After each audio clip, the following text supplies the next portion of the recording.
Everyone, मैं प्रीति ma'am आपका बहुत बहुत स्वागत करती हूँ आपकी अपनी क्लासेस में। जैसा कि आप जानते हैं कि हम एटॉमिक स्ट्रक्चर चैप्टर पढ़ रहे थे। आज हम पढ़ेंगे एटॉमिक स्ट्रक्चर चैप्टर में ऑर्बिट और ऑर्बिटल्स के बारे में पढ़ेंगे। ऑर्बिट और ऑर्बिटल के बारे में, ठीक है। ऑर्बिट को हिंदी में बोलते हैं हम कक्षा, और ऑर्बिटल का मतलब होता है कक्षक। समझ रहे हैं? ठीक, देखिएगा। तो पहले, क्योंकि क्या है आपके एग्ज़ाम में मैंने आपको बताया था कि मैं ये भी बताऊंगी किस तरह से क्वेश्चन पूछा जाता है। तो आपके एग्ज़ाम में क्या है कि ऑर्बिट और ऑर्बिटल में डिफरेंस पूछा जाता है। क्या डिफरेंस है कक्षा और कक्षक में, ठीक। तो कक्षा और कक्षक में क्या डिफरेंस है देखिएगा। कि पहले तो आपको पता है कि नाभिक के चारों ओर इलेक्ट्रॉन जो होते हैं वो वृत्ति गति करते हैं ना। कि नाभिक के चारों ओर जो इलेक्ट्रॉन होते हैं वो वृत्ति गति करते हैं। तो नाभिक के चारों ओर इलेक्ट्रॉन जिस पथ पर गति करते हैं उन्हें हम क्या कहते हैं?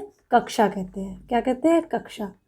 क्या बोलेंगे कि नाभिक के चारों ओर इलेक्ट्रॉन जिस वृत्ताकार पथ पर गति करते हैं उसे हम क्या बोलते हैं? कक्षा। ठीक है, तो पहला हो गया कि नाभिक के चारों ओर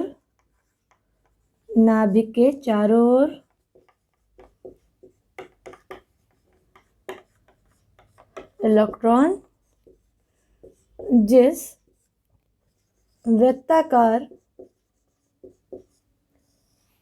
पथ पर गति करते हैं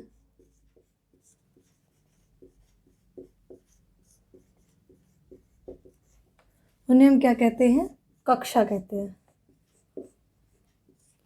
समझ में आ गया किसकी बात हो रही है? जो इसके आसपास की जो कक्षाएं होती हैं इसे हम बोलते हैं कक्षा। जो आसपास वृत्ताकार, जो ये वृत्ताकार कक्षा होती है ना, ये वृत्ताकार जो पथ होता है उसे हम बोलते हैं कक्षा। ठीक, अब बात कर लेते हैं ऑर्बिटल की। तो ऑर्बिटल क्या होता है? देखिए, नाभिक के चारों ओर का वह क्षेत्र या नाभिक के चारों ओर का वह त्रिविम क्षेत्र जहाँ पर इलेक्ट्रॉन पाए जाने की संभावना सबसे अधिक होती है वो क्या कहलाता है? कक्षक।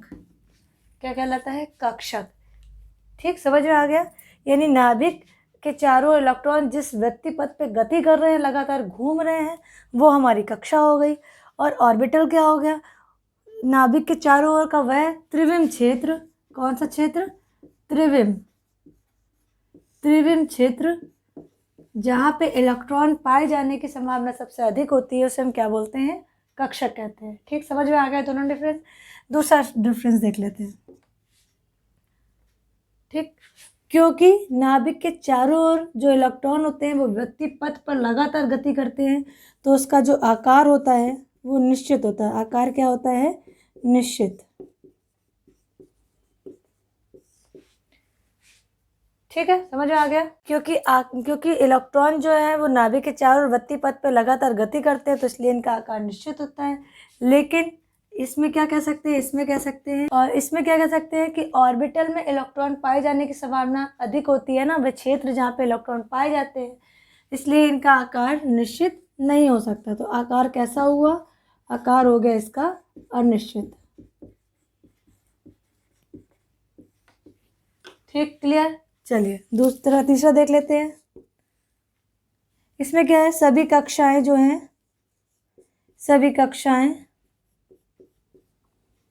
कक्षाएं वृत्ताकार डिस्क के रूप में होती हैं। वृत्ताकार डिस्क के रूप में होती हैं। समझ रहे हैं कि इसमें जो है जो इलेक्ट्रॉन है, क्योंकि नाभिक के चारों इलेक्ट्रॉन वृत्ति गति कर रहे हैं तो वृत्ति गति कर रहे हैं, वृत्ताकार है तो डिस्क के आकार के होती हैं। लेकिन यहाँ पे क्या है कि ऑर्बिटल अलग अलग प्रकार के होते हैं। ठीक, होते हैं या कह सकते हैं हो सकते हैं।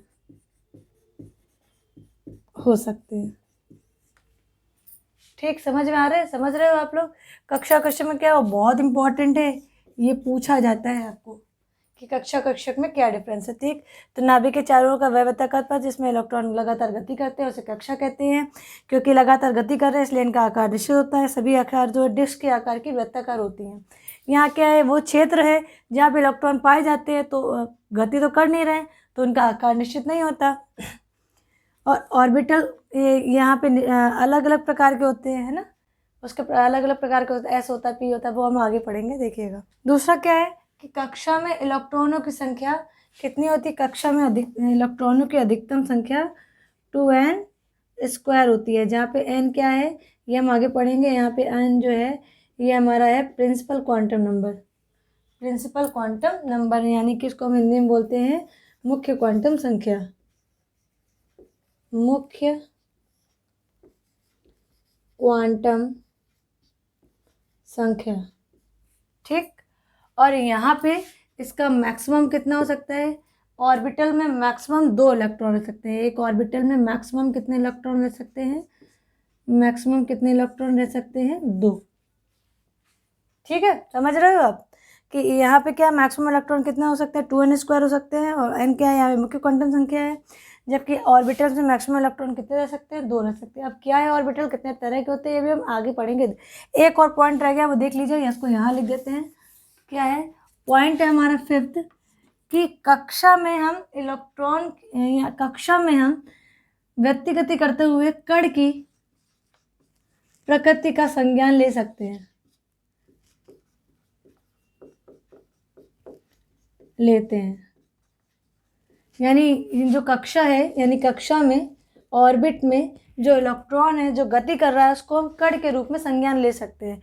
लेकिन कक्षक में हम, ये 5th पॉइंट था हमारा, लेकिन कक्षक में हम जो है वो इलेक्ट्रॉन की द्वितीय प्रकृति का संज्ञान ले सकते हैं। यानी कि इसमें हम तरंग प्रकृति, तरंग तथा कण, किसी कण की तरंग और कण दोनों प्रकृति का संज्ञान लिया सकता है। यानी कि द्वैती प्रकृति का संज्ञान ले सकते हैं। यानी कि हम इसमें द्वैती प्रकृति की भी बात कर सकते हैं। यानी कि जो क्षेत्र है आपकी तरंग के रूप में भी इलेक्ट्रॉन मिल सकता है, कण के रूप में भी मिल सकता है। दोनों ही तरह की चीज़ों का हम इसमें अध्ययन कर सकते हैं, समझ सकते हैं, देख सकते हैं। लेकिन यहाँ ऐसा नहीं है। यहाँ पे कोई इलेक्ट्रॉन अगर किसी नाभिक के चारों ओर गति कर रहा है तो वो तरंग रूप में ना काम करके सिर्फ कण के रूप में काम करेगा, कण के रूप में उसका संज्ञान लेंगे। ठीक है, समझ में आ गए चारों पॉइंट। 5वां पॉइंट ये बहुत इंपॉर्टेंट है। और अब हम पढ़ेंगे अपना नेक्स्ट टॉपिक, ये जो हमारा पढ़े ऑर्बिटल के प्रकार। ठीक, कि ऑर्बिटल्स कितने प्रकार के होते हैं, कक्षक कितने प्रकार के होते हैं। ठीक, चलिए देखते हैं।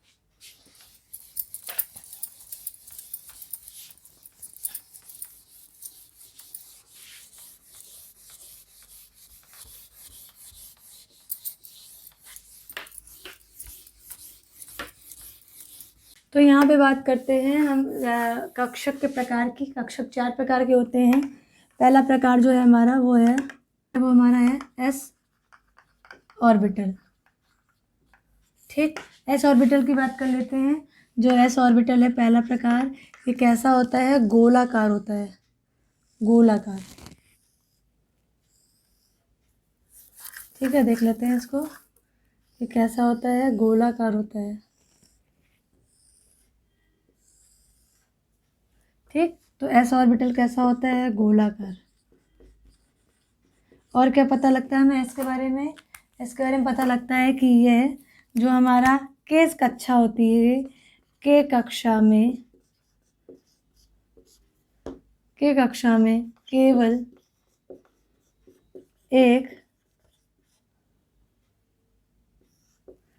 एस उपकोष होता है। के कक्षा में केवल एस उपकोष होता है जिसमें मैक्सिमम इलेक्ट्रॉन कितने होते हैं, जिसमें मैक्सिमम इलेक्ट्रॉन होते हैं 2। ठीक, क्या बात कर रहे हैं देखिएगा, ये हमारी एक्स एक्सिस हो गई, ये वाई एक्सिस हो गई, ये जेड एक्सिस हो गई, ये इसका सेंटर केंद्रक हो गया। क्या बात हो रही है कि देखिए जो एस ये के कक्षा होती है, के कक्षा कहाँ से आ गई, देखिए ये आप जानते हैं, मैंने बताया था कि नाभिक के चारों ओर व्यक्ति कक्षीय कक्षाएँ होती हैं जिन्हें हम के, एल, एम और एन से प्रदर्शित करते हैं। अगर 1 है तो 1 के होगी, 2 है तो एल होगी, 3 है तो ये होगी और ये है तो 4 होगी, बताया था ना। तो बता के कक्षा में केवल s उपकोष होता है और जिसमें मैक्सिमम इलेक्ट्रॉन 2 होते हैं, इसको हम इस तरह से रिप्रेजेंट कर सकते हैं। इसका मतलब क्या हुआ? इसका मतलब होता है कि क्लॉकवाइज और एंटी क्लॉकवाइज, ये जो है हमारा इलेक्ट्रॉन का रिप्रेजेंटेशन है, ये है हमारा क्लॉकवाइज, और जो नीचे की ओर बनता है इसको बोलते हैं हम एंटी क्लॉक।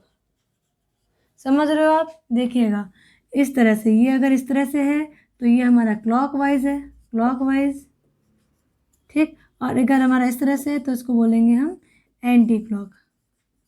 समझे आप? इस तरह से ये काम करता है, ठीक। और इसको हम इस तरह से ही बनाते हैं जैसे हमने यहाँ पे बनाया है, एक को ऊपर की ओर, एक को नीचे की ओर, ठीक है।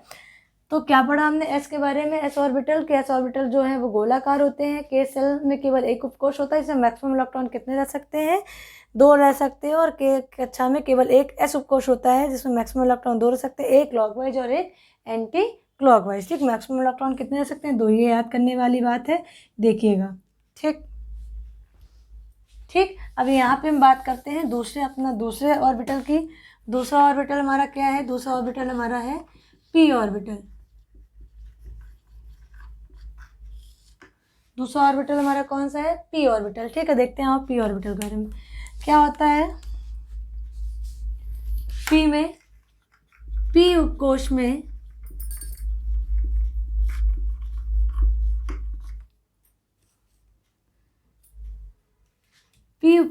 क्रमशः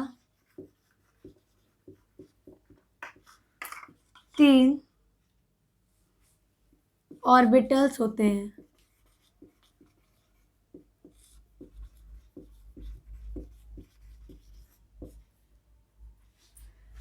पी उपकोष में क्रमशः 3 ऑर्बिटल होते हैं जो इस तरह से हैं, पी एक्स, पी वाई और पी जेड, ठीक है। आइए हम p x, p y, p z को देख लेते हैं।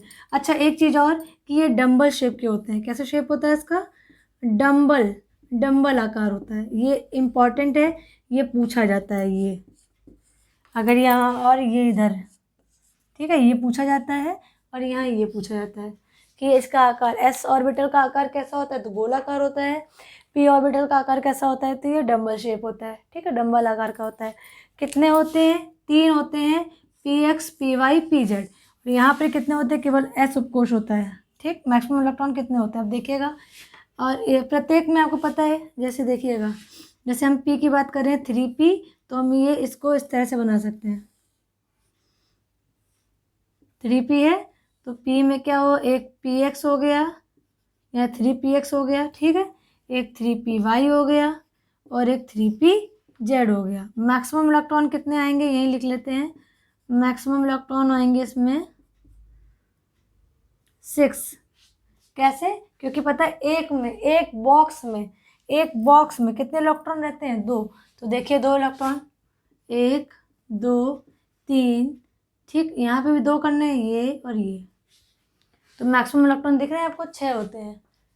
समझ में आ रहा है? वो देखिए, कोई कंफ्यूजन नहीं रखना है। क्या है कि जैसे आप ये समझ लीजिए कि एक रूम है, एस के पास केवल एक रूम है जिसमें 2 इलेक्ट्रॉन रह सकते हैं और रूम में 2 ही इलेक्ट्रॉन रह सकते हैं। एस के पास एक रूम है जिसमें 2 इलेक्ट्रॉन रह लिए, ठीक। पी के पास यहाँ पे 3 रूम है जिसमें 3 रूम का मतलब एक में अगर 2 लोग रह सकते हैं तो 3 में 6 रह सकते हैं। तो वही पी के पास कितने रूम है? 3 रूम है, 3 ऑर्बिटल है और प्रत्येक ऑर्बिटल में 2 इलेक्ट्रॉन रहते हैं, तो इसमें कितने इलेक्ट्रॉन होगा? 6 इलेक्ट्रॉन होगा, ठीक। यहाँ पे हमने इसकी आकृति देखी कैसी गोलाकार है। यहाँ हम बोल रहे हैं डम्बल शेप होती है, तो डम्बल शेप कैसे होती है देखते हैं। ये डम्बल शेप क्या होता है? तो जैसे ये मान लीजिए ये हमारी एक्स एक्सिस है, जैसे मान लीजिए ये हमारी एक्सिस है, ये हमारी, दिख रहा है आपको? ये हमारी जो एक्सिस है ये हमारी पी एक्स है, ठीक। ये एक्सिस हमारी पी जेड है, ठीक। और अगर हम बात करें अपने डम्बल शेप की, अच्छा देख लीजिए, ये पी एक्स, पी वाई, ये हमारी पी वाई है, ठीक है। आइए देखते हैं, ये हमारी एक्सिस है, जैसे ये बना था एक्स वाई जेड, ऐसे हमारी ये एक्स हो गई, ये वाई हो गई, ये जेड हो गई। चलिए अगर कोई कन्फ्यूजन हो तो उसको भी हम यहाँ पे लिख देते हैं, ये हमारी पी एक्स हो गई, ठीक। अब देखिएगा पहले क्या बना? पी एक्स, यानी कि वो किस पे बनी होगी? पी एक्स पे बनी होगी, ठीक। तो ये हमारी बन गई, देखिए ये रही, ये हमारी बनी है पी जेड पे। ठीक, दूसरी बना लेते हैं, देखिएगा। X axis, y axis, z axis. ठीक, देखिए एक्स वाई जेड एक्सिस।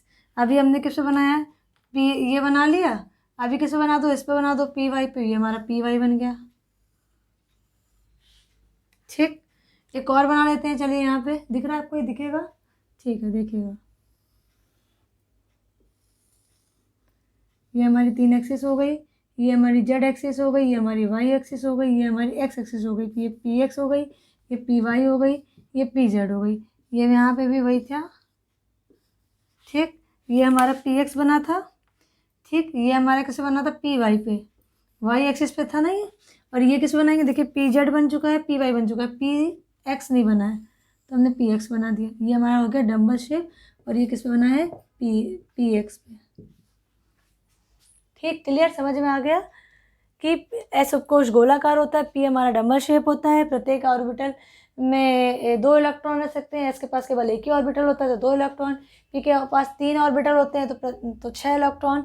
और उनका शेप डम्बल शेप होता है। P x, p y, p z 3 orbital होते हैं। कौन कौन से, p x, p y, p z. तो हमने ये पी जेड बना दिया। ये हमारा वाई एक्सिस पे है तो पी वाई हो गया, ये हमारा एक्स एक्सिस पे है तो पी एक्स हो गया। कंफर्म, समझ में आ गया आपको? डंबल शेप क्यों बोला जाता है, क्योंकि ये डंबल के शेप का होता है। क्योंकि आप लोगों ने देखा होगा, जो जिम करते हैं उनका डंबल देखा है उठाने के, जो कैरी करते हैं, तो ये डंबल शेप का होता है। ठीक, आइए पढ़ते हैं। 2 हमारे पास और ऑर्बिटल हैं, क्योंकि 4 ऑर्बिटल, क्योंकि जो ऑर्बिटल होते हैं, ये आपने पढ़ा है कि जो ऑर्बिटल होते हैं कितने प्रकार के होते हैं, 4 प्रकार के। तो आइए 2 प्रकार उसके और देख लेते हैं। 2 ऑर्बिटल में एक होगा डी और एक होता है एफ। ठीक, चलिए।